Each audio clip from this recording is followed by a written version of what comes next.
রমাদানে আল কোরআন দারসে সম্পৃক্ত। আমরা বারবার একটা কমিটমেন্ট নিই, আমরা বড় এক কমিটমেন্ট।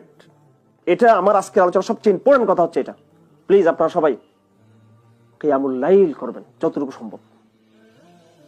20 মিনিট, আধা ঘন্টা, 1 ঘন্টা, 1.5 ঘন্টা, 2 ঘন্টা, যার যতটুকু সম্ভব, 3 ঘন্টা, যার যতটুকু সম্ভব। ব্যস্ততার জীবনে যতটুকু সম্ভব শেষ রাত্রে উঠে যাবেন, আপনারা রাত্রে একটু আগে ঘুমিয়ে যাবেন।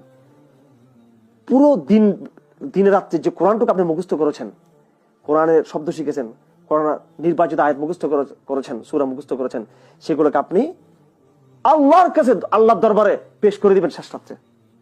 এবং তাওহীদের সংগ্রামের, তাওহীদের দাওয়াতের, তাওহীদের জিহাদের সেই স্পিড আপনি আল্লাহর সাথে ব্যক্তিগত একান্ত প্রেমিকের সাথে গোপন একান্ত সম্পর্কের ওই জায়গা থেকে আপনি শক্তিটুকু আপনি নিয়ে নেবেন শেষ রাত্রের সম্পর্কে।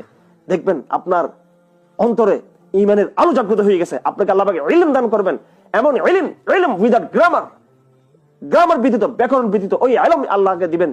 আল্লাহ আপনাকে দিবেন যে ইলম আল্লাহ পাক নবীদেরকে দিয়েছেন, ইলমে লুদুন আপনাকে দিয়ে দিবেন। এই বুঝে আপনি ধারণ করার চেষ্টা করেন, মেহনত করেন। ওয়াল্লাযিনা জাহাদু ফিনা লানাহদিয়াহুম সুবুলানা। আল্লাহ পাক বলেন মেহনত করলে আল্লাহ পাক সমস্ত রাস্তা খুলে দিবেন আপনাদের জন্য, জেহেন খুলে দিবেন আল্লাহ আপনাদের জন্য।